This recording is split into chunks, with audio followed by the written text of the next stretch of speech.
There could be no greater injustice in sport than to be denied an Olympic gold medal. But for 35 years, Australian triple jumper Ian Campbell has lived with the knowledge that he was robbed of gold at the Moscow Olympics. It was 1980 and the Americans had boycotted the Games in the former Soviet Union, and Campbell was to pay his own price. He was fouled for what Athletics Australia has long believed was a mistake and scientists have now proven was an error. He was fouled out for a jump that smashed the Olympic record and should have won him gold by 15 centimetres. Now Australian Athletics wants redress for justice denied to Campbell for 35 years. They have officially applied to the IOC and the IAAF for Campbell to be retrospectively awarded the gold medal that was denied him. After I jumped, I knew I'd broken the Olympic record. I came out of the pit exulting, very happy. The red flag went up at the board. I did the natural thing of a triple jumper, an experienced triple jumper. I went to the board to view the plasticine to see where I'd failed. There was no mark on the plasticine. The official then pointed at the official midway down the runway, who then held up a red flag and said I scraped. I then immediately asked for an independent referee, which is normal under IOC and IAAF practices at the Olympic Games, and later we found out that those referees were pulled by the organisers, so I had no recourse. As we know, Ian was fouled on that attempt, not for a foul by taking off over the takeoff board, but was fouled supposedly because he scraped his trailing foot when he was going into the third phase or the jump phase of the actual attempt.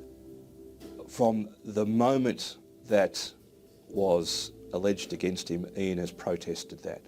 And the video footage shows absolutely no evidence of any scrape. And the biomechanic report that we've obtained from Victoria University unequivocally says that the jump would have been in the vicinity, give or take 1 or 2 centimetres, of 17 metres 50, which broke the Olympic record, which was then existing, of 17 metres 39, and was in excess of the gold medal winning jump of Jack Udme from the USSR of 17 metres 35. I defy anyone looking at that video footage to see any evidence whatsoever of a scrape. You can tell with the naked eye that the trailing leg came through with a full unimpeded clearance and made no contact with the track. And the naked eye, after all, was the judging organ of the official at the time. I can't say why they called it the way they did. I would expect there was a lot of pressure to achieve a result favourable to the 2 Russians in the field. There might have been some inclination that if there was the slightest chance that one of the Russians would be beaten, that maybe someone succumbed to the temptation of not judging the event correctly. As an athlete, enormously frustrating. One, because of the time and effort you put into it. The Olympics are every 4 years. It's not a week-to-week home and away season. And to lose that opportunity when you in fact performed at the level required to win it, break an Olympic record and have that taken away for other reasons other than your own performance. It's a recurring nightmare because a lot of people around the world know what happened. Unlike other sports where unpalatable results have to be accepted, athletics has a history of having Olympic results changed to retrospectively acknowledge errors. Athletics Australia isn't seeking to have medals stripped from anyone from 1980. They are simply asking that Campbell be given the gold that was duly his. The IOC has awarded additional medals on occasions. The 1984 Los Angeles Olympics is one example where a French hurdler was retrospectively awarded a bronze medal because of a judging error in the women's 100 metre hurdles final. And she wasn't awarded that medal until a year later. Campbell isn't the only Australian athlete that AA is seeking to have a medal retrospectively awarded to. Shirley Strickland is one of Australia's greatest ever athletes, but her impressive medal haul should indeed be one bigger.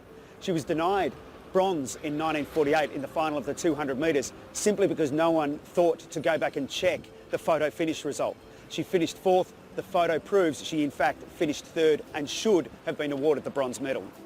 The athletes who were awarded the gold, silver and bronze medals in Moscow, none of this is their fault. none of this was caused by them. We say there were errors made, and the result of those errors should be corrected, and there should be an additional gold medal awarded to Ian Campbell to recognise the fact that he did jump the winning distance, and he ought to have been adjudged as winning the gold medal. Not changing history, not taking medals away from people or records, but acknowledging that my performance actually broke the Olympic record and would have won a gold. That would be the best case scenario. That said, I'm deeply appreciative of what David Gleeson Athletics Australia has done in recognising my performance.